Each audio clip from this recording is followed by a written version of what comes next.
سب کچھ ہو بیوی نہ ہو تو تنہائی کا احساس مار دیتا ہے۔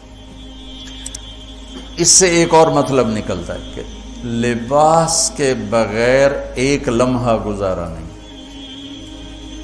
سارا دن پانی نہیں پیتے ہیں نا، اب میں بیان میں پانی پی رہا ہوں کیونکہ 16 گھنٹے تو گزارے ہیں نا، پانی نہیں پیا، کھانا نہیں کھایا، 16 سیکنڈ لباس کے بغیر گزار سکتے ہیں؟ بولو۔ کوئی بھی کمرے میں نہ ہو، تم تنہا ہو، تم کپڑے اتارو تو تم اپنے آپ کو عجیب فیل کرو گے، تم خود اپنے آپ کو چادر میں چھپانے کی کوشش کرو گے۔ ان لباس ایک ایسی زبردست ضرورت ہے بلا دلیل کہ تم تنہا کمرے میں بھی کپڑے اتارو تو تم اپنے آپ کو عجیب سا محسوس کرتے ہو۔ اس سے پتہ چلا کہ بیوی کے بغیر کوئی زندگی نہیں ہے اور خامد کے بغیر عورت کی کوئی زندگی نہیں ہے۔ یہ ہمارا بدبخت معاشرہ ہندی کہ کسی بچی کو طلاق ہو جائے وہ گل سڑ کے مر جاتی، اس کی شادی نہیں ہوتی۔ کوئی جوان بچی بیوہ ہو جائے وہ سسک کے مر جاتی، اس کی شادی نہیں ہوتی۔ کوئی 40-50 سال کا ہو جائے مرد، اس کی بیوی مر جائے، کوئی اس کو لڑکی دینے کے لیے تیار کوئی نہیں۔ اور لباس کا لفظ بتاتا ہے کہ شادی کے بغیر انسان ننگا ہے، اور ننگے انسان کا کوئی کہیں بھی گزارا نہیں ہے۔ لفظ لباس بتاتا ہے کہ ہم اس چیز کو رواج دیں کہ شادیاں ہوں، بیوہ کی شادی ہو، مطلقہ کی شادی ہو، کوئی کس کی بیوی مر جاتی ہے۔ حضرت ابن مسعود کا فرمان ہے اگر میری موت میں 10 دن باقی ہوں تو بھی میں شادی کر لوں گا اگر میری بیوی مر جائے تو۔ ابو ہریرہ کہتے ہیں اگر میری زندگی میں 7 دن باقی ہوں اور میری بیوی مر جائے تو میں 1 ہفتہ بھی شادی کے بغیر نہیں رہوں گا، میں شادی کر لوں گا۔ تو ہم ایک ہندی معاشرے سے متاثر ہیں جہاں بیوہ کی کوئی سنوائی نہیں، مطلقہ کی کوئی سنوائی نہیں، اور کوئی جوان بھی 2-4 بچے ہیں اور بیوی مر جائے تو اس کی کوئی شادی نہیں ہے، وہ سسک کے وہ بلک کے زندگی گزارتے ہیں۔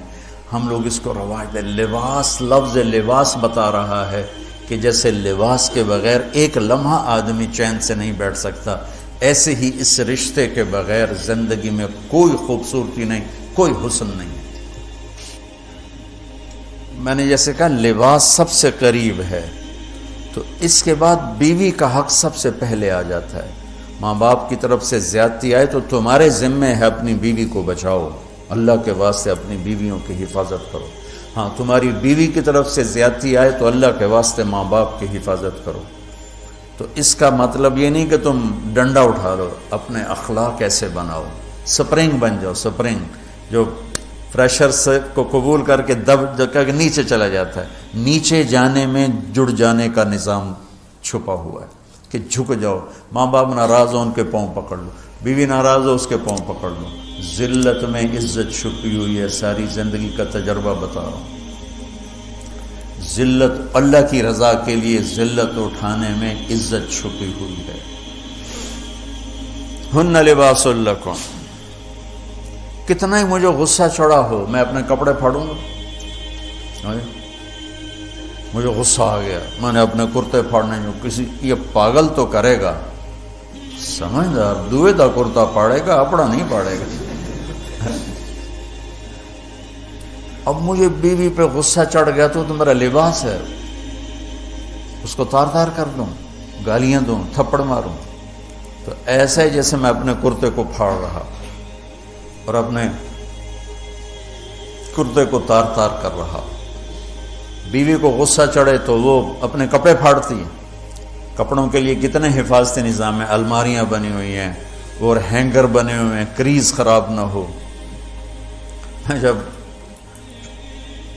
پڑھتا تھا نا لاہور تو اسکول میں یا کالج کا میں سب سے خوش لباس لڑکا کہلاتا تھا کہ میں اپنی اسکول سے آ کر نا، اب ہاسٹل میں کوئی استریاں تو ہیں نہیں، نہ ہی کوئی نوکر، تو اپنی پتلون کو ایسے ہاتھوں سے استری کرنا اور کر کے پھر تہ لگانا، پھر سرانے کے نیچے رکھنا، پھر اس کے اوپر سونا تاکہ